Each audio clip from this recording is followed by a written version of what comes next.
There are a lot of fish oils on the market that are contaminated, oxidated, and not enough therapeutic value. Some of the data points you can even see on the label. You can start by finding something that has enough concentration of what you're trying to get. That's a good starting point. The oxidation, unless they work with a third-party lab like the IFOS International Fish Oil Standards to actually measure it, you don't have it. But if you chew the capsule and if it like really tastes like fish and you're like, wow, like you wouldn't go to a sushi restaurant eat fish that was like that. Like you would never have like, oh, this is like horrible piece of salmon. I'm like chewing it down. And your liquid fish oil shouldn't be that way either. It should taste of fish because it is fish, but it shouldn't be that burning heart rate sensation of rancidity that fish can come with. Why are kids in Europe healthier than kids in America? Why are they less inflamed, less anxious, and more resilient?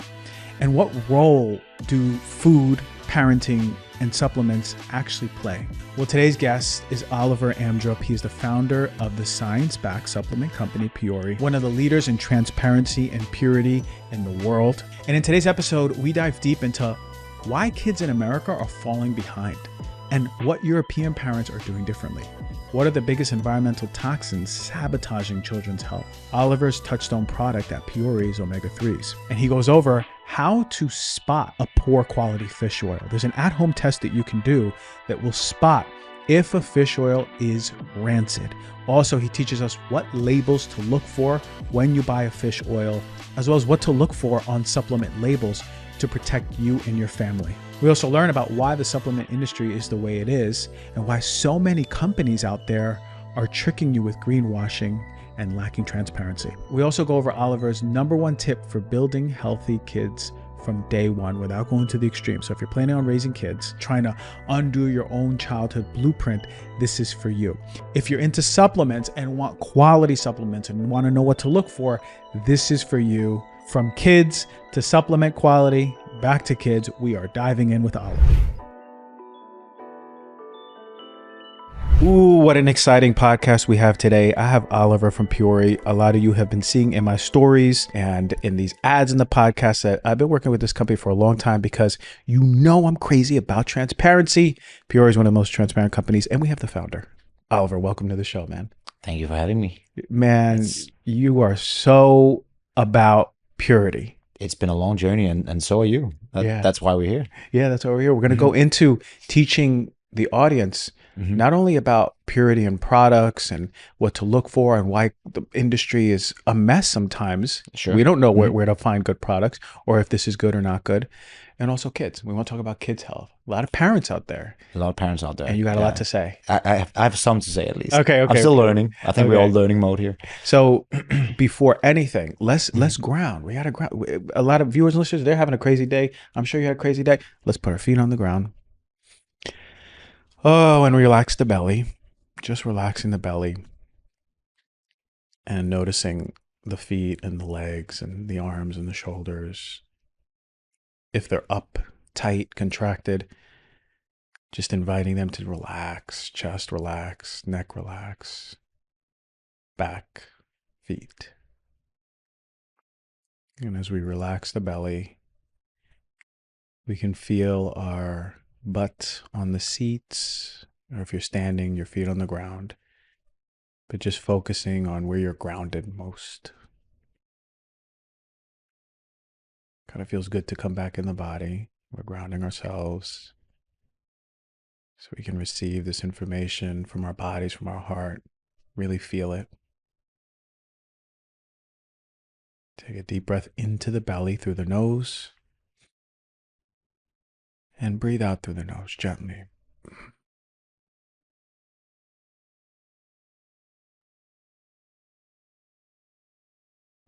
Breathe in through the nose, fill up the belly. And breathe out gently.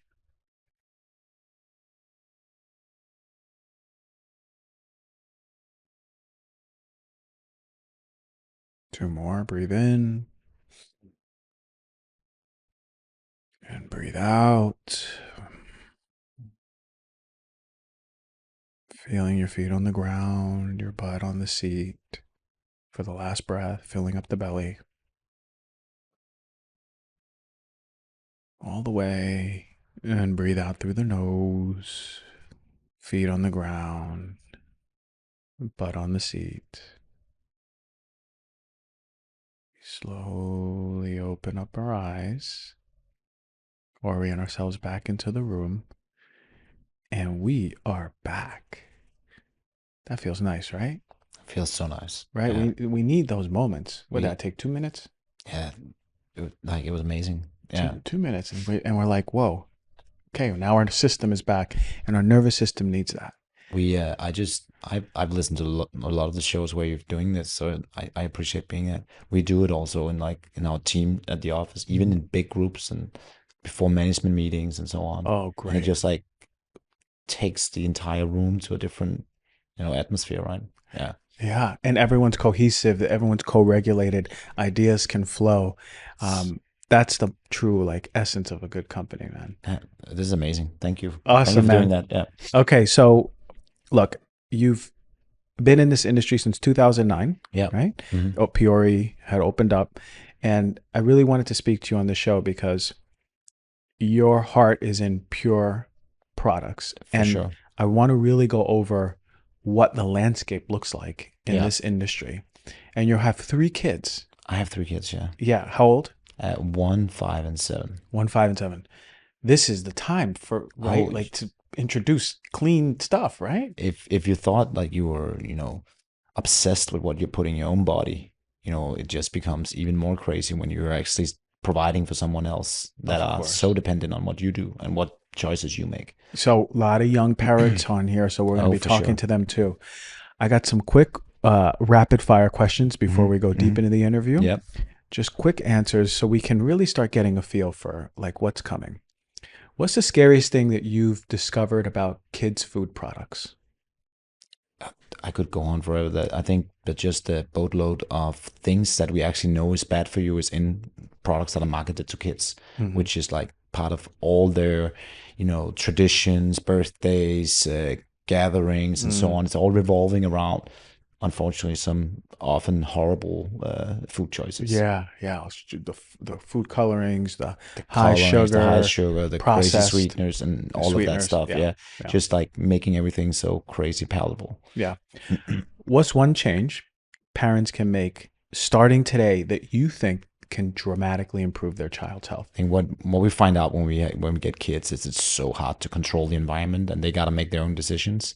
But like, there's a few areas, at least in the food, that you can control. And for us, it's breakfast and dinner, where we really have something to do. So if we can get them a really good start, and not a carb-based classic American breakfast, but more like protein, fat, fruit, and vegetables, like give them a start where they actually feel good, going. I think that's a power start. And I want to go into that later about like school lunches, how we can't control everything as parents. So getting rid of that anxiety and going back to what we can control. Before we started this, I want everyone to know I got gifted the Daily Stoic, and I have a Stoic question. You're really into Stoicism, and there's a quote that says, "Great people lift others up. They don't tear them down." Sure. How does this apply to you when you move into the marketplace for products and you see all these terrible products doing not right by us? Yeah, we talk about ourselves, and we try to lead by example. Like, so we might know that certain products are not as good as ours, but I think we try to do everything around our own actions and hopefully inspire others to take the same action. So at the end of the day, the whole goal for us is to have certain regulations in the different products that we are doing, so we benchmark apples to apples, and that we get a community of raw ingredient manufacturers driving towards the highest quality ingredients and not towards the cheapest prices they can get, so they can profit the most. I think that's going to be hard, but but it's a journey. It's so easy to just like freak out and being like, I see a lot of ads that say like actually like putting side by side how we're better than this company and better than this company, but you're saying no, this is what we are and this is how we are. So that's also a little bit of mentality. So we originate out of Denmark and Scandinavia, right? So and you're not even allowed to talk about others like that. So that's an American marketing phenomenon. Like, right. So you came here and you were like, what's happening? We've seen we've had a lot of those experiences. We've learned a lot as well. And there's I try to take the good from the American setup and bring back to Denmark and vice versa, right? But so if we would do that, and we do those comparisons too, but without naming any other brand, just based on like macro data. Right. Okay. Most parents Mm-hmm. are either not taking their kids' health seriously, like we'll say standard Americans who don't even know what's going on. They're poorly educated about the consequence. What's the biggest problem there? Is it that we're not learning as kids? We're brainwashed from commercials. They're all big problems, right? Yeah. But I think your starting point, if we actually had education, or we started that earlier in like what food were good for us. But again, the education is pointing in a lot of different directions, so it can be very confusing to be a parent. To make good decisions. But like if you just take 50, 70 years back and look at like what were we actually consuming of food, like if you started there, that would probably be a much better starting point. Yeah, for sure. Okay, fill in the blank. If I could get every parent to stop giving their kids this, their health would be better.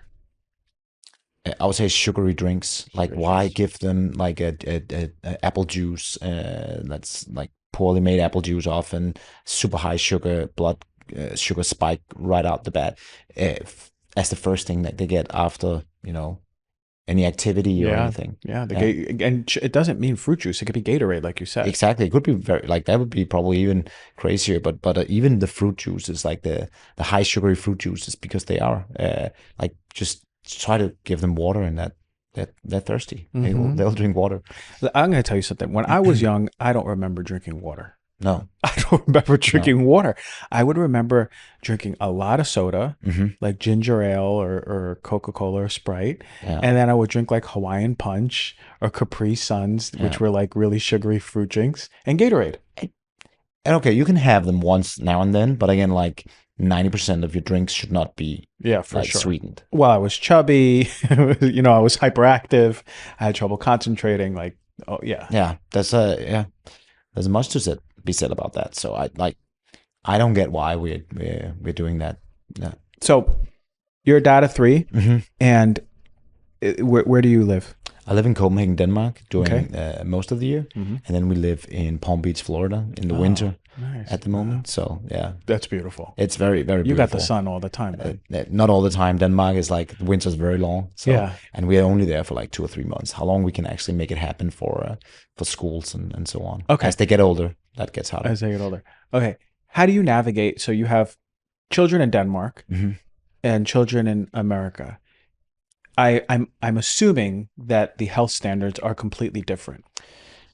Yeah, yes and no. I think the interesting part is I feel often we end up living slightly healthier when we're in the US, because you actually can make good choices often. It's can be more expensive for sure, but there's often the options. I think if you look at the general, it's way like common health is way better in Denmark. So it's like the general, there's not as many crazy colored sugary weird things to be had, that's for sure. But like it's also sometimes harder to get, let's say, like the wild here you can get everything delivered from a local farmer or a company that's doing it online. There's like Whole Foods where you can buy XYZ easily. There's a lot of accessibility as well, even though it's pricey. There's a price component to it. So for us, we also have a different daily setup, so we can control it differently, and we feel it's exotic when you're there. There's like different fruits, there's different things to eat, and yes, we do go out for like a barbecue or crazy burgers or something like that. Pizzas, that's part of it, but it's the balance in it. It's the doses makes the poison. The dose makes the poison. So I'm hearing that Denmark has a better standard. US has more accessibility to the high standard, that like the foods that we. There's a ultra curated market, I think, in US, where because there's way more people interested in living very healthy, you have like the biggest gap. You have the healthiest people on earth probably, and at the same time the most unhealthy people on earth. Yeah. Where it's a little bit more like median in Denmark. Yeah. Is it true that I saw an article years ago that Denmark was the happiest country? That's true. Yeah. Okay. Before we even keep going into that, I had to ask for my own personal question. Why is Denmark one of the happiest countries? First of all, I think it depends a little bit on how you measure happiness and how they do this, but we consistently rank like the happiest. And I think a key component of it is like overall public safety and, just the security net of Denmark. You get paid to go through school. Like if you like, you have to go to school, obviously that's free. But if you end up going to the university, get a degree, even if you want to go to US and go, the school will pay for it and they will pay you to do it. Well, you get paid to go to college? You get paid to go to college. God. And you get 6 years, so 7 years where you'll be like an allowance probably around, this might have changed slightly, but let's say around $1,500 on top of everything is free. Whoa. So you have a full free healthcare system. There's a lot of things for like public. There's very, very little crime, which means that people are in communities easily. Like, you'll see kids driving through the biggest city in like a bus, 8-year-old, or going on bicycle through. Like, you wouldn't see that many places. You'll see that few places. So I think that combined with really high quality living, highly educated society, small society, it's easier to control a smaller. That's probably the main reason why we are at least happy and don't have that many concerns. What I'm hearing is that safety, which is fundamental to just being a human and thriving, is at one of the highest levels in the world. Yeah.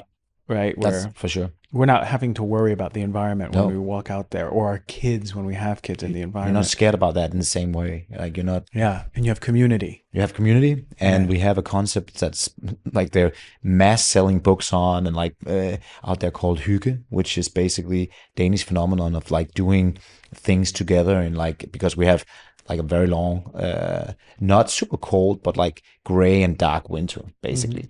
So it's like coming together as a family, sitting down, like playing a game, making cakes, whatever, doing something cozy. So it's basically cozy translated, and it's become like you can buy it like all over that book. People are often gifting that book, the gift of hygge, like the Danish concept of hygge, and it's like impossible to talk Danish. So how do you spell it?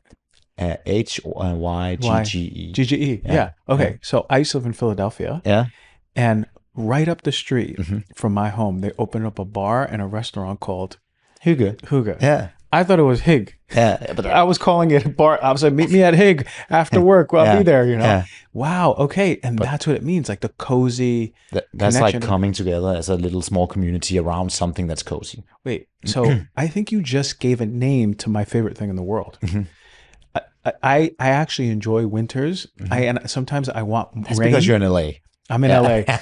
I enjoy winters, and I want LA because I love when I can have intimate dinners with like 6 of my friends, my partner, and we'll just be together and in the hygge vibe. We do a lot of that. So wow. So there's a lot of hygge going on, and Denmark is a phenomenal place to live. Amazing. Okay, well now I know where I'm going to go visit. Now that is up on the list. It's on the list. Okay, so what is one of the hardest things as parents that you're trying to navigate, or one of the biggest challenges for your kids' health, whether it's in America or in Denmark? What's happening in? I mean, I'm not a parent, and I haven't been a kid in a long time. What's happening now? Let's go with America. What's happening that has it changed? Are they exposed to way more sugary foods than years ago? What's going on? What's the climate? All right, I want to take a moment and thank Cornbread Hemp for sponsoring today's episode.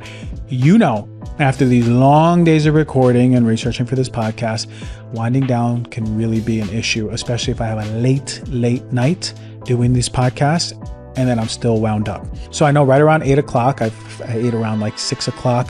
I'm winding down. I could take a THC gummy from Cornbread Hemp. It takes about an hour and a half to kick in, but I know that this is going to be really calming to my nervous system and set me up for a good night's sleep. But what I really love about these gummies is that they're America's only USDA organic THC gummy. You ain't going to find it anywhere else, right? And as soon as I heard USDA organic and THC gummy together, because I'll avoid gummies for the most part because they just have nasty ingredients, I said, hell yes. So no synthetic ingredients, just real THC and organic ingredients that are going to help me and you relax and be present in the moment, really like calm your nervous system. And there's a lot of people that are actually moving away from alcohol and moving into things like THC gummies just to relax their nervous system and actually have them more present and connected, as alcohol just puts you in another state. You and I both know that. So I've been using their Blood Orange Bliss flavor lately, and it's become part of my evening ritual. I actually look forward to it every single night. They're 100% legal. They ship directly to your door.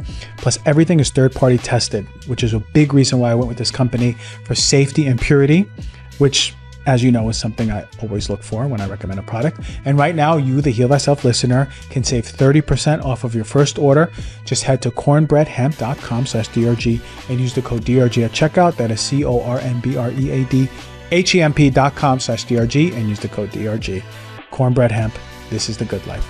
I'm really excited to tell you about something that I've been working on lately. I've done collab with Super Mush, and it's a fantastic company. You know, I'm always talking about supporting your immune system with daily habits. I've teamed up with Super Mush. This is my close friend's company, and I'm so happy to co-create with them. We have a nice Dr. G special edition immunity gummy from Super Mush. They're not your average supplements. We formulated them with turkey tail, acerola cherry, elderberry, vitamin C, zinc. It's a really powerful combination that is going to support your immune system, help reduce inflammation, and boost your daily resilience. And what makes these different is that we've created this immunity formula with intention. Yes, it's my favorite flavor, watermelon. It's a watermelon burst gummy that really delivers science-backed ingredients. It's going to support your immune system and it's going to taste good. And I love that you can give them to your kids. Speak to your doctor first for sure, but you can give them to your kids. They're sugar-free. They taste amazing. They become part of my daily ritual. If I want to help maintain a strong immune system, I'll take 2 every single morning. Sometimes I'll take 2 in the afternoon. And I just notice more resiliency. I notice that if someone's coughing all up on me, I feel good. And definitely if I travel, which I will be in the next few weeks to Miami, I'm taking them with me. So there's a limited collaboration. That means once they're gone, they're gone. We ain't making any more. So catch our immune gummies collab before they disappear. Go to www.supermush.com and use the code DRG20 at checkout to get 20% off of any purchase. That is SUPERMUSH, and use the code DRG20 for 20% off of any purchase. That's what I would think. Like, again, I haven't had that long experience, like 7 years with kids, but I think that like all the, you just see the aisles in the supermarket, you see the restaurants you go to with like the kids menu, you see all the things revolving around, either it's like going out for something fun, revolves like, let's have an ice or something like that. There's so many of the, hygge connectors that are based on this, which means when you don't have like a lot of like not very, let's say, homemade healthy alternative, because of course you can have cake now and then with the kids, and you should, but like when it's all this like super shelf stable weird stuff and you keep feeding and feeding, and the kids, they want more and more of it, they don't get full, they don't get satisfied, they don't feel good, like they didn't they don't want to eat thing that tastes like real food, and it's a spiral. So it's like, I think that's really hard. So you want to limit it or put it to certain like situation where it can, just so they know that nourishment doesn't come from that. It's not nourishing you. When you had your kids, how quickly did you start introducing like vegetables or fruits? Day one. Yeah. And have you found that their palate, they actually like them? So the easier, like if you do that, and if you don't have any other thing accessible, so obviously they're curious, they want to eat what you're eating. So if you're having, let's say, a slice of pizza, they're not gonna want broccoli or something like that. So first off, be the role model yourself as parents, like eating real food. Then they will eat it, they will try it. They might not like it, they will spit it out, they'll do things. But it's like a practice, and I can't remember who it was who told me, like, a kid might need to taste the same thing 50 times to actually learn how to eat it. So we talk about with our kids that if they say, I don't like it, I said, oh no, you just haven't learned it yet. It's just, remember when you haven't learned to bike yet? It was pretty hard. You're learning. You're still learning to eat broccoli. Like you need to develop like your palate for tasting these things. And they're like, now they're like getting a little older, so much harder to say that. But in the beginning, it kind of makes sense. And you could, again, if you limit the options they have, they will eat it. They will get hungry. That's it. Yeah. That's what, someone told me that. They said, if we ain't got no more food and this is all you're going to eat, you're going to eat that. But at the end of the day, they will. And now it's much more like people are, oh, my kid is not eating enough, so I'll give a bowl of oats. And, not that there's something wrong with oats, but if you can kind of substitute with something that's super easy for them to eat all the time, they might not eat salmon and broccoli and olives and whatnot. Yeah. And they'll just wait till they're smart. Like kids are super smart. And we know how, like, if you come to dinner at a family with a lot of small kids, you'll see how, let's say chaotic. It's a good word for like a dinner situation can be. It's not what you're used to sitting down, like casually consuming things. It's like it's all over the place. Yeah. So, when you're in that environment, it's easy to make that decision that will having your kid stop like yelling or complaining and so on. So it requires a certain mindset and awareness going into dinner situations or lunch situations and so on. Yeah, and you can get in that mindset, right? You can, and you yeah. can show up for like that for your kids, and they can learn, and it can happen now, right? Even if It can. they could be parents It's right now never too listening. late. I love that. Yeah, it's I love never too that. late. Love that. Never No. too late. So parents viewing and listening, they go, okay, let's up level. We have the mental side down. We want to up level the foods. What are some of the most important foods your children are eating, and you've really prioritized? And have you found that like, wow, this is really beneficial for their health? We read the studies, but like we're seeing our Sure. kids thriving with this sort of food. I think they thrive with real food. So I would say like very different vegetables that are in season, some good quality fruits. We'll try to get them to eat fish, like having them have like, sometimes it's fun to do sushi or something like that where they can get it in, various different, chicken, beef. They often tend to really like that actually, especially when it mixed into a dish, like a Mexican dish or a different style dish. You can actually also add a lot of different spices and vegetables into like stews and stuff like that. So various ways to just get like the nutrient density up, like picking ingredients that has a high, amount of, nutrient like dense minerals, vitamins, and so on, versus like white bread or, something like that, right? So if you can increase that, and at the same time, I think we've come to a mindset where we are prioritizing protein. And why do we do that? It's because carbs is everywhere. No parents or grandparents will take your kids out for steaks and eggs in the morning. They will take them out for pancakes. Right. So, and if there's a birthday party, it's not like they're having, whatever, fresh fish or something like that. They will have pizza, and they will have like, it's carbs, carbs, carbs. There's might be lucky to get cacao milk, which is a lot of sugar and like, it's just, if you look at the ratio, it's just incredibly high loaded with carbs. So I would say if we try to prioritize adding like high quality proteins, whether that comes from plants and animals, fish, that's kind of the highest quality possible. Yeah, highest quality protein, and you mentioned all that good fiber. All that good fiber, building up their young immunity, their young gut, right? Like this is all important, and we want to seed their belly early on. Yeah, for sure. And the small kids, they love chewing in it. It's actually interesting because our kids also, when they've been small, we've like in their like age where they really start playing with food, they love like asparagus, broccoli, all Chewing of these. it. They love sitting and chewing in it because they're developing their teeth at the same time. It's just, it makes sense. So it's like, it's nature. Like that's what they're supposed to chew in, and not like a plastic toy or something like that. Yeah. So for so many, we like, you'll see when we have small kids all around the house, there's a celery stick, or there's something that has been left behind because a kid has been sitting and chewing in vegetables instead of chewing in plastic toys and so on. And we don't even think about how important that is for the development of the jaw. I'm sure it is, without knowing proper enough, breathing and development of the jaw, and they're chewing and they're chewing. They should be chewing and pulling early on. I mean, that's a whole nother. That's a whole nother myofunctional therapy, but it's real. Like I know when I have children, that is going to be part of what I'm going to be encouraging to make sure that they get the best respiration. Yeah, that's a side note. Yeah. So Denmark, you growing up, how did you eat as a kid? I had high quality foods. Yeah, I was very fortunate that I had a mom who, like, I was raised by my mom and older sisters is 5-6 years older than me. And she was like had her own little vegetable garden, always trying to make as much stuff from the garden as possible. So I early on got that experience to like all the different vegetables and things you could grow. And you get to appreciate that way more. So I plant your own like zucchini or something like that. And you saw it grow and so on. And I got to do more of that myself. We're getting to that age where our kids could actually participate in that. So good. So I'm like looking forward to that. But that's another story. No, so I think we got pretty good food. And I think the options of crappy food were like, not as significant as we see them today. So yeah, I think I got overall a very good starting point for that. Yeah, amazing. ton of things that we could optimize based on learnings, but this was more based on logic than, let's say, maybe learnings and knowledge. So you grew up with that foundation on eating properly.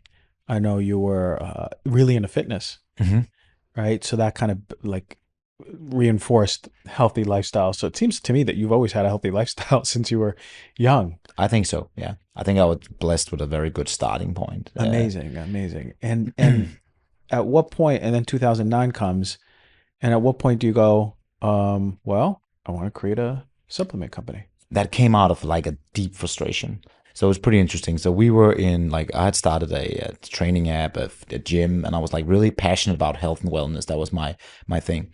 And then we got into the omega-3, omega-6 and like fatty acid imbalances of the way we're eating and how hard we were actually trying to measure how much omega-3 we could get in our diets and how much omega-6 we got. It was like, it was really, really hard to actually make it. So we found Dr. Barry Sears at the time, who's written a book on omega-3 fatty acids. And every kind of literature we found was just saying like, if you start to take high quality fish oil in a big dose, just make sure it's clean and pure. Like, and generally we're hearing more and more also, like when we are eating food, like if you're thinking of having kids one day, like don't eat too much fish if you're pregnant, because they can be contaminated. So we have this knowledge that, you know, there's fish out there, they might be contaminated by how we treat the plant. And we felt, okay, that makes sense. So, you know, let's find the cleanest brand on the shelf. That's what we're going to buy and take. And we went to the stores and went around, like, you know, asking questions, and nobody was like in the store. They were like looking at us like, do you want to know oxidation numbers or, you know, parts per billion of heavy metals, or, you know, and we're like, yeah, what's this? Everybody's saying that you need to find the purest one. Oh, they're all pure. And we're like, that doesn't make any sense.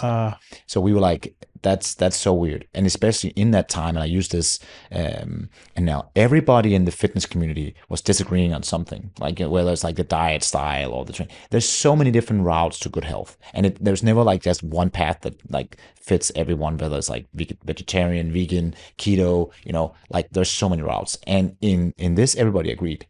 Everybody was like, oh, if you start taking fish oil, make sure it's clean. And nobody had the data point. So it felt like that this is so like not very logical for a logical brain. And, you know, there must be a brand out there that want to share that on their homepage, like first and censor, here's a lab report. This was what we found in that actual ingredient. And that was kind of the starting point. With fish oils? With fish oils, yeah. That's the birth of it. That was the birth of it. Okay. Now, what are the three major problems with fish oils on the market now? So the largest is probably rancidity. So there's really three components in fish oil. One is the active ingredient, which is the actual EPA DHA. That's the only reason why you're like chewing that capsule or consuming a capsule of fish oil. So you need to have enough EPA DHA so it's meaningful to deliver like a potency of a dose. What's enough for you? Like I'm taking 2,000 milligrams of EPA DHA and omega-3s, sometimes a little bit more. So, but that's what we're recommending. That's a pretty decent serving, and most of the studies done on, you know, the health benefits of omega-3s are starting around there. So, but you can get omega-3s in your diet too. So I'm always trying to get as much as I can from fish, from, you know, like even the plant omega-3s. That's a short chain, little harder to get to use for the body, but still, you know, I'm adding that up to my total score basically. So one thing is actual active ingredient, the omega-3, and that's something you can see on a label. You can look back and see how much EPA DHA did I actually get out of this. That's the name of the long chain fatty acids. The second component, obviously, purity. Now we talked about purity here. So purity is the absence of the things we tend to find in fish: heavy metals, mercury, lead, you know, these different things, but also dioxins, furans, like things that we find that accumulate from pollution in the oceans into our fish. And then finally, which is probably the hardest one. So if you can, let's say, pick the right fish, you have a high concentration, but how do you actually make sure that that oil that you're consuming at the end is fresh? And that's an oxidation number. It's a data point. Again, you could measure apples to apples if it was the same kind of measuring tool and measuring mechanics, and that is called TOTOX, and that number you want to be as low as possible. So if you have like a fresh fish oil, you have a low TOTOX score, you have low amounts of environmental toxin, then it's pure, and then it has the potency from the EPA DHA. That's what you're looking for. I think of fish oil at Walmart or CVS right now. I can even see one of them. It's like green. Like, um, would they follow all three of those? I know. Probably not. Probably not. No, Okay, so there are a lot of fish oils on the market that are contaminated, oxidated, and not enough therapeutic value.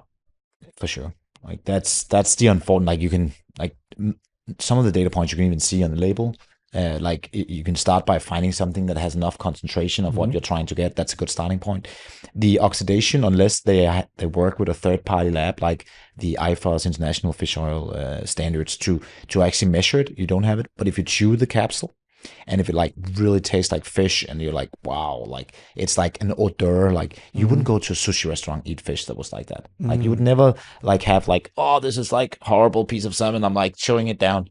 And your liquid fish oil shouldn't be that way either. It should Okay, taste of fish because it is fish, but it shouldn't be that like burning heart rate like sensation of rancidity that fish can come with. and that's a tangible marker of rancidity if you taste the fish oil. It is for the majority of it, Yeah. but there is also some brands that are adding a lot of different things to the oil Yeah, to like mask it. So you yes. will actually not know for sure. So they So deodorizers and different. exactly, or even like a high amount of like let's say lemon oil into the oil, which can be a good thing Yeah, because they yeah. can help with the antioxidation as well. But you can do different things to mask it. Even the capsule can be masked and so on. So Wow. Okay. I didn't know about that test. Um, when I was in college, I heard some fitness guy on a magazine say you need to take fish oils. So I started buying them from like Walmart. Um, and I would have the worst fish burps and heartburn. yeah, Like middle of class, I'd be like, "Brr," and I just taste. Is that because it was oxidized? that's my guess. That will be a good chance. There's uh, like that's 90% of the chance, 90%. percent of the times. Yeah. Yeah. I didn't even bother to look at the back No. either. So I don't So even you know if didn't I was know getting of enough. no, a lot of them have very low amount, like especially Yeah. the cheap one that you find in the store. We do see if you're into like the high quality brands, you will see a higher dose in general. And then you see a lot of these companies having EPA, DHA, and then just like another oil in there, maybe like a sunflower oil Yeah, that at a higher amount too. then I would like Yeah, then run away from that. yeah. Yeah. It can say other omegas because there's also other types of Yeah. omegas, which is found in fish. So the other omega is fine. It should be majority EPA DHA. Yeah. It's crazy how I've seen that myself. I'm like, they're just adding like olive oil in here, you know? So that is so interesting. So we've actually played. We have a liquid fish oil, and so I recommend people taking the capsules over liquid because capsule we can control in our environment. We can control how much oxygen gets in, but it's actually in the capsulation process often where you tend to get oxygen into the oil. So if you have a poor quality oil, that's a bad starting point. If you have a high quality oil to begin with, but are not very good at capsulating, then you can get oxygen into the oil there and it will go. But for we, as we've been playing with this for 15 years, the oxygen we get in is so low so that we can actually control what you're having on shelf, 3 weeks, 6 weeks, 12 Wow. weeks after because it's capsuled. So as long as you don't store them in the sun in a very hot room or something like that, but if you store them in a room temperature or even a fridge, they will probably stay very stable because we've controlled. With the liquid fish oils, they can tend to be fresher when you open it because it's actually easier to get liquid fish oil in, and that process is a little easier. But then you like it's a clock because oxidation and when you open it, it will get oxygen into it. Yeah. So, and that is like if you look on a curve, that's like an exponential increase of oxygen in the oil. So if you leave that for 3 weeks and don't use it, then it might not be very fresh. Gotcha. Okay. So for for oxidation in liquids, like you really want to. That's probably if you're doing a high dose or you like have a small container. That's what I would do. I wouldn't leave that for 1-2 months, even in the fridge. Like that's too long. Some people ask about the caramel color. What's the reason there's caramel color? Yeah, that's a good point. And I think first off, caramel color is very different. So caramel color is now I think there's 4 different classes of caramel. Some of them are not natural. What we're using in ours is like I think it's less than a percentage of the 0.1% of the capsule. So it's like almost nothing of burnt sugar. So like if you really don't want, like it's so little that you wouldn't even be able to breathe next to something and not get the same amount of like so that point is, but that's the class. So the class come from something that's a natural source again. It's a, like tiny amount. We use it because it darkens actually the capsule a little bit. And if you leave the capsules out on your table, like let's say you go out, now it's nice and warm, it will get more sunlight through. So we use them for that. That's one component. The other component is actually the taste of gelatin.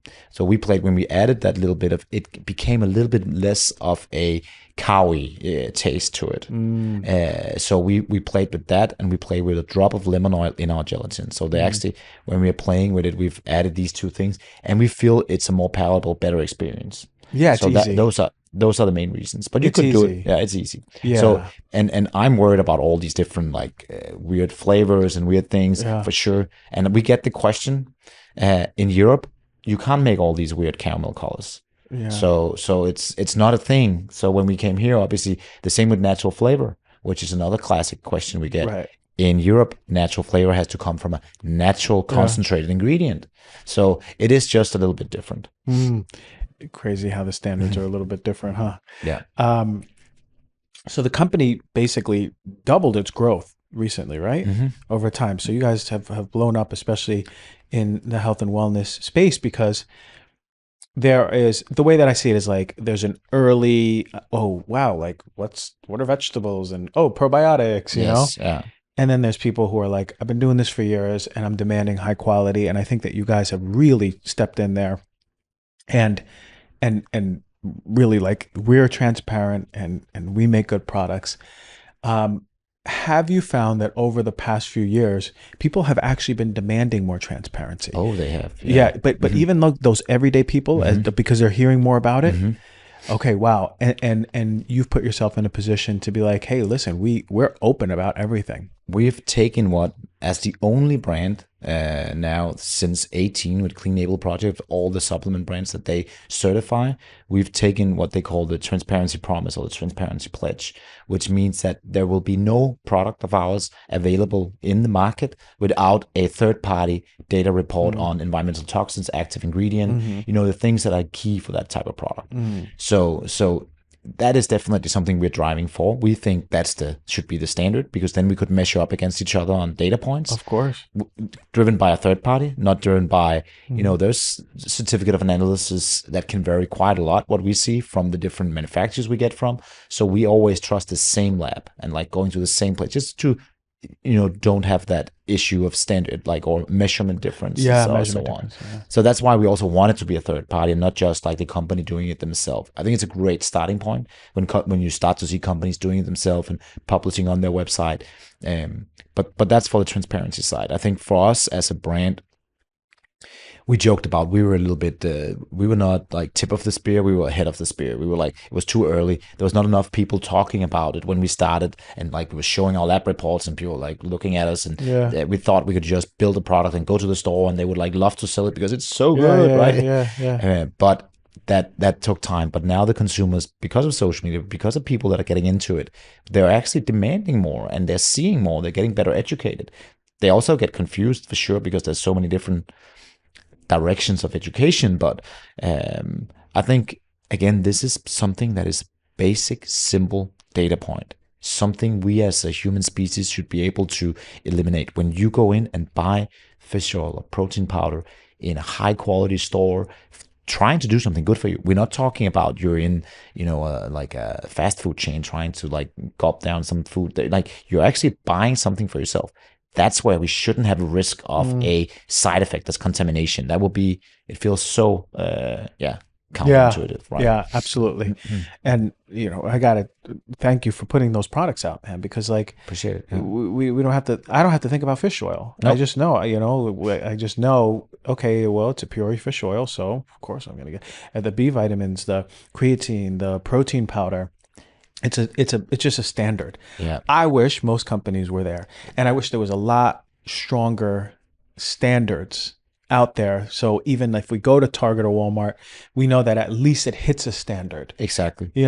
maybe cheaper, but Yeah. at least it hits a standard. Exactly. And we're seeing some of the retailers are trying to make their own kind of quality programs, which is a good starting point. Yeah. That's by like Clean at Target. We've seen different like entities trying to do different things. So I actually truly appreciate that.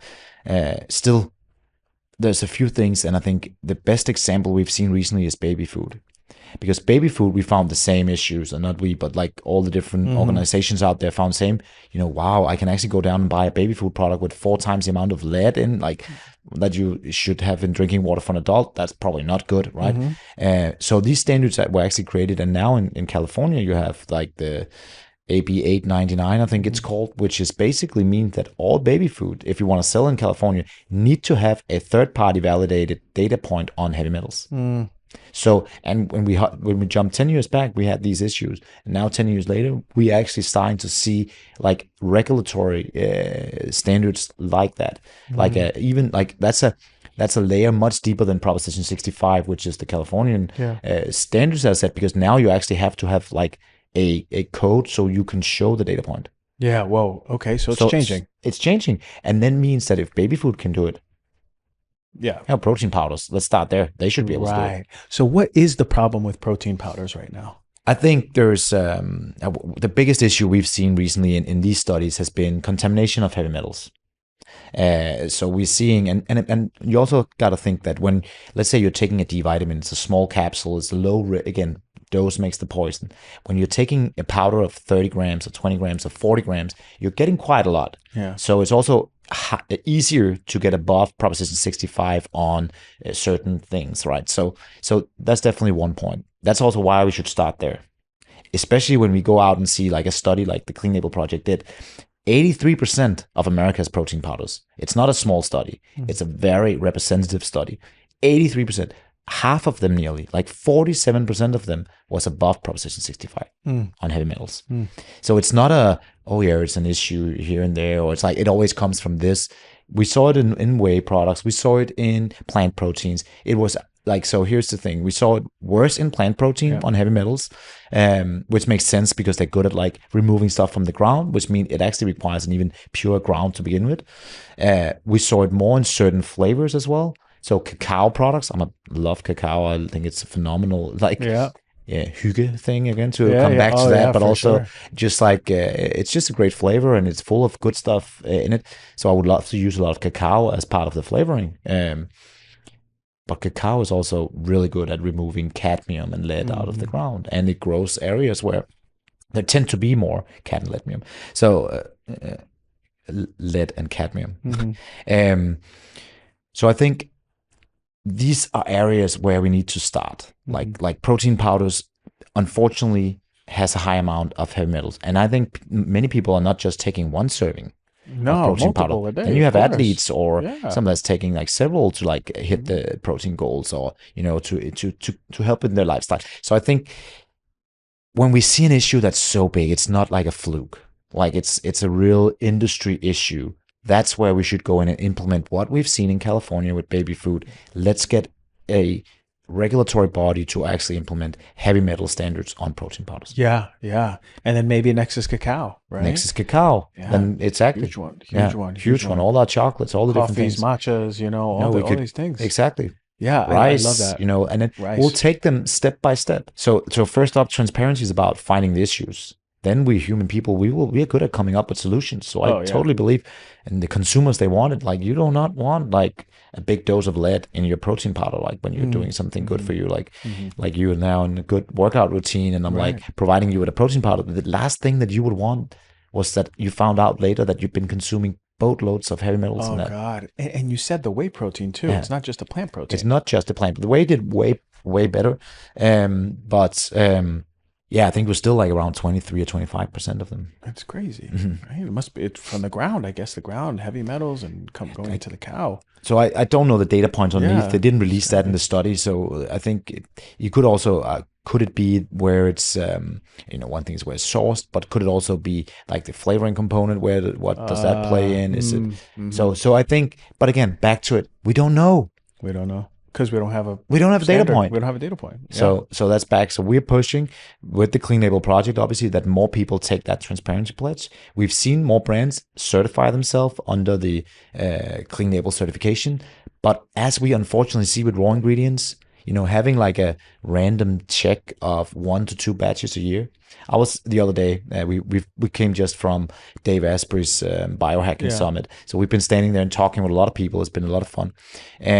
And we were scrolling down because people were scanning the QR code on our protein powder because we're talking about it. So scanning and we were scrolling down. It was like, I felt pretty excited, and I because they were scrolling down and were looking at like vanilla protein. They went in on that type of protein powder we have, vanilla, and it was scrolling. And I think there was like 77 different lab reports of all the individual batches we have had in market. Wow. That you can go in and find. So they were really I was like, wow, god damn. Now I understand why our supply chain think this is a pain in the butt to do, because it requires a lot, because you're getting, let's say you get a few tons of whey from the farm. And we've seen like when we vary, even from the same source, the same manufacturer, same farm, it varies in quality. It varies. So that's why we need to have that end user final transparency.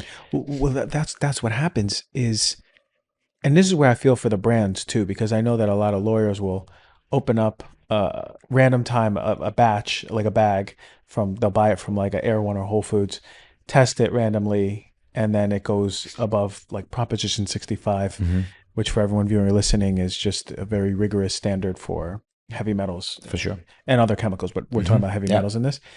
And like they could test and it could be great, and then just one slight deviation and they can be over Proposition 65. So I know a lot of companies in LA or in California put that label in there just to be like, okay, look, we're just going to put it on there.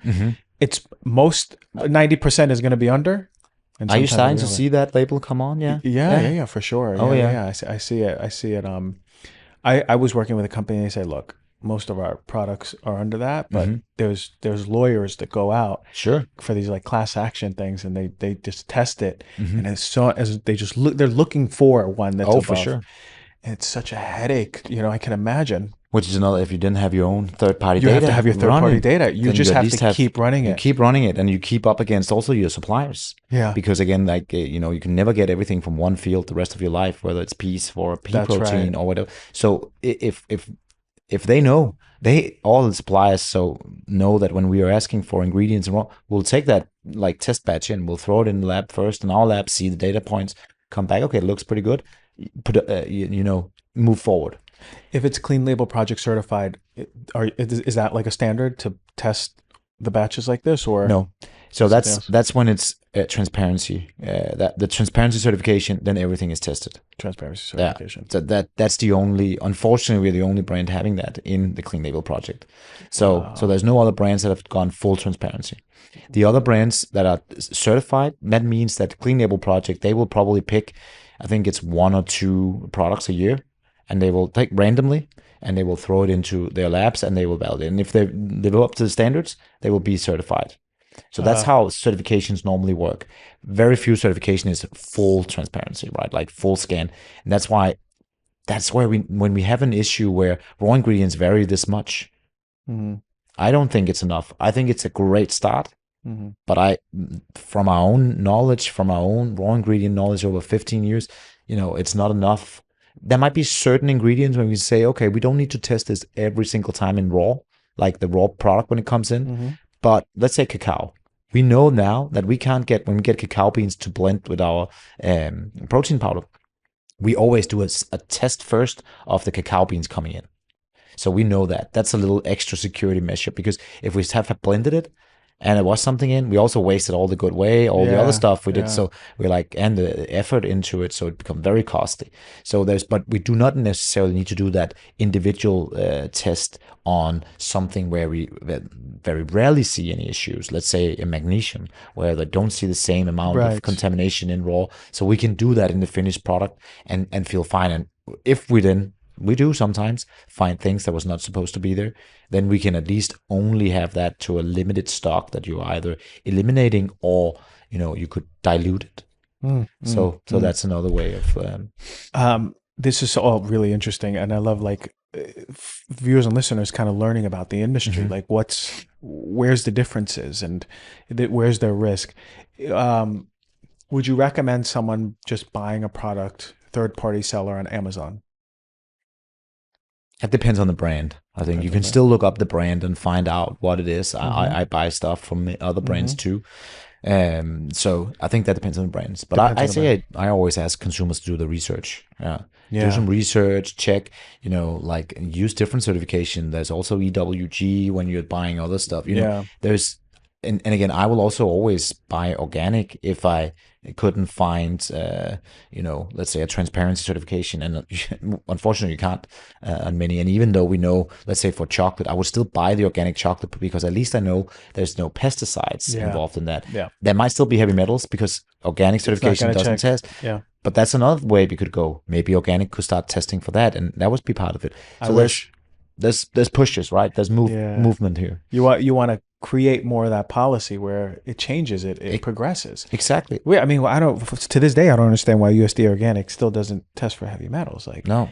that would make, when I found that out and then Mhm. I told it to people, they're like, well, no, I didn't know that, So like I've been buying organic chocolate or organic Sure. cacao and it's not always, It's a not thing. always. Unfortunately, some of the clean label project studies found that sometimes organic were actually worse on heavy metals. So that makes it even more confusing to be a consumer. And back to it, like what would I do? I would still buy the organic if I didn't have any, like I have a regular chocolate and organic, unless I knew, like, let's say the brand behind the farmer, their story. Because here's like talking coffee, we have a coffee brand we use in Denmark, and like the my favorite of their coffees that came from different origins were not organic. So we called them up and asked, where is this coming from? And they were like, oh, is this family farm? There's never been anything else than coffee on this hill. They've never sprayed it. Like they've never done it. It's wild grown coffee. They don't afford to have an organic certification. It's a small farm. I was like, that's a good starting point, Yeah. right? This is wild grown. That doesn't mean there can't be heavy metals. So I would love to have a heavy metals test, but that's a different story. Yeah, it's a different story. Um, Amazing. I want to shift the gears because I want to go Yeah. back to that book you gave me, The Daily Stoic. Sure. And I know it's something that you really live your life by. For the viewers and listeners, and even me, how do you define Stoicism? What about it is so valuable to you? Yeah, I think Stoicism is based on 4 pillars, and I think it's just like practicing like how you behave and how you live your life. Those 4 pillars make so much sense. So I think it's a constant, like why I really like Ryan Holiday's The Daily Stoic is it's a daily little reminder. It's very small, but it's like it take offset in some ancient wisdom from, it could be Marcus Aurelius or someone that has said 2,000 years ago with like a crazy amount of like his own problems and all, Yeah. reflected on what like was right to do. Like it's always about doing the right thing, trying to help others, be a good person. It's always about learning. So it's like it's wisdom is part of the 4. It's about not giving up and not like and not overusing and overcomes. It's like there's so many good parts of it, and you could rabbit hole down into it. But so I think the daily reminder, the daily thing you can talk about, that's how you practice virtuosity as well, and how you become a master of something. And that's the same approach we're taking to our brand, raising kids and so on. It's not a magic, like having a healthy body is not like a quick fix magically that's just going to happen. It's a lot of small practices that you're doing to move yourself in the right way, being happy, the same, like all of it is. So it's just a great reminder, and I like it for that. It's like it's a good subject to dive into for just self-learning and helping others. Yeah, there might be a lot of people out there that are kind of looking for a new lens or new perspective. And for the parents, how do you implement this sort of philosophy into being a parent? Yeah, it's not easy. I like obviously you're trying to lead by example. I think kids, they don't do what you say, they do what they see. So like if you want you have healthy kids growing up, they want to see you move, work out. They want to see you go to work. I heard this the other day, which I thought was really interesting too. Maybe you see yourself as successful. Like now you've made a company, you exited, and your kids are in school, but they see you at home sitting watching TV or like on your computer. You're not working anymore. Yeah. they might think, oh, that's what I want to do. They don't know all the grit that you did maybe to get there. So you actually might not want to, like, you want to be present and be there, but they still want, it's good for them to see you actually do stuff and be happy about it and do something good for others. And, that's kind of the key. So the more you can kind of lead by example, that goes into, running a business or, raising kids, the better. Eating healthy food, moving together, having fun, Leading by the example. Yeah. That's beautiful stuff. I mean, the modeling is crazy. I mean, like, we have all these things that we want to say to our kids and teach to our kids and books to read. At the end of the day, they're just watching you. They are watching you. Yeah. And it's also, it's so interesting how you can have 3 kids and they have the same background, the same genetic, the same upraising basically, but they can also be super different. Did you find that your 3 kids are different? Yeah, we're seeing that already. Different personalities. There are different personalities, different interests, different attitudes, different. There can be so many differences, but still, if they see you doing things, be good to others, help others, try to live a healthy life yourself, get your own stuff in order, like working out, like they just, that becomes part of them, who they are as well. Yeah, for sure. It's so impactful for the kid just to see a healthy or the healthier version of their parents and continuously getting healthier. For sure. How you treat each other, how you talk to each other as a couple, and that, yeah. Yeah, I mean, we can all have bad days. We can all have bad days, but it's the everyday thing, man. I'm telling you, that's what I work with clients. Unfortunately, it all comes back to when we were kids. It's like that's the truth. Yeah. And you can break through and overcome some things, but why not just reverse engineer? And the new parents, let's have our responsibility to really model our best selves. But we should almost, like, it's interesting how when we bring kids to life, there's no real education for that. Mm-hmm. Like, but how, if we had some kind of, like the toolbox and so on, like, here's a good way to get going, the knowledge that it actually requires. Obviously, we go back to our own behaviors, how we were raised and what we've seen, but like getting like a little bit of help. But I think one of the things that I've done is, and I recommend others to do, is look around for other people that are parents around you and see what they do when you start yourself. Just like, if you can find kind of people that you look up to, and preferably different type of people as well. So you get like, and see, okay, they're doing this really good. These guys are doing out. Then you're kind of like, picking all the best stuff into your own little toolbox and build from that. What's the best part of being a dad? There's so many things, but just you can't explain the love and connection that you get from your kids when they're coming to show you something that they've done, the pride. Or the other day, this is actually fun, coming back from the big gym history. I had my 5-year-old and we had our first like gym bro session together. 5-year-old. We have a home gym, garage gym outside, and he like often comes out when I'm working out, and sometimes actually pretty annoying because he's like moving stuff around and you in the middle of a workout and you're like trying to get, but sometimes you really just got to be part of it. And he was like, can I join your workout today? And I was like, okay, I'm mentally prepared for it. You're going to join.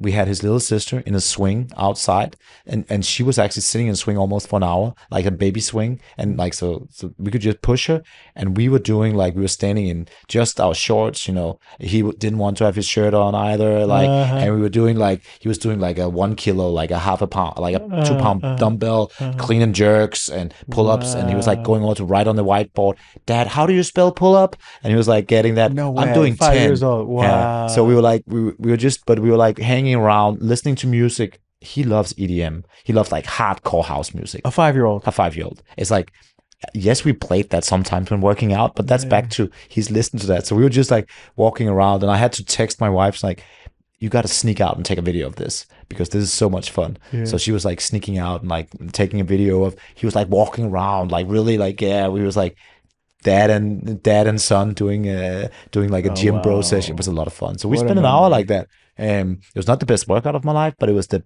best experience, I think, like connection, fun we've had, right? So, and a memory he might have. A memory for sure. And I have it on video as well, so we can joke about it. He'll hate me when he grows up. Sure, like some of that stuff. You're gonna show it to his wife one day. Yeah, for sure. Did you see this? Yeah, you see that? Amazing stuff, man. Hey, I gotta thank you. I gotta thank you for really building up a company that is holding the highest standard and even wanting to go more. And then also wanting all the other companies around to hold to a higher standard, just wanting to change the industry. Like, I know that you're so passionate about progressing things, and you guys are at the top doing that. So of course you guys are doing so big and doing great stuff, man. It's a journey. Like, it hasn't always been. It's never easy, but it's small steps in the right direction all the time. Yeah. And yeah, it is. Appreciate it. Yeah, man. Thank you. And about being a dad, man, and your knowledge about, none of us are perfect, but you're doing the best you can as a dad, and always get back on the horse. Like if you have a bad day, don't you can always do something good afterwards. Yeah. The faster you can get out of that mindset, great. Great. Yeah. Great stuff, man. Yeah, good stuff. Yeah. Thank you, Oliver from Puori. And where do we find Puori? Puori.com. So Puori.com. Puori.com. And any new things coming out? I think we're playing with a few different things, but how we actually make products is actually based on what we see our consumers. So we have like a quarterly survey, and we see we have thousands of people writing us stuff. So we try to pick the pain points that they're seeing, and then we look if there's actually a risk of contamination in that category. Yeah. Then Puori can be a helping hand, like lending a helping hand to hopefully provide a product they can feel safe about consuming day in and day out. Yes. Because that's what happened with this stuff. It's something you consume. Like, I've been taking our fish oil for 15 years. Wow. Like, look, if there was mercury or whatever, it'd be a pretty bad pollution of myself. It'd be bad pollution, man. You wouldn't be able to talk on this podcast. No, obviously. Yeah, you'd be crashed out. All right. Thank you so much. And where do we find your information? Oliver Amdrup on Instagram, but follow the company website, and you can track along. I'm not a You're not an influencer, but I'm not an influencer. You're influencing change. Yeah, and the company is influencing change, and the people that work for us are doing amazing. I love it. Puori.com, Puori. I got it right here in my hand. I got the water bottle. I bring it to the gym every day. Thank you for the conversation, man. Thank you.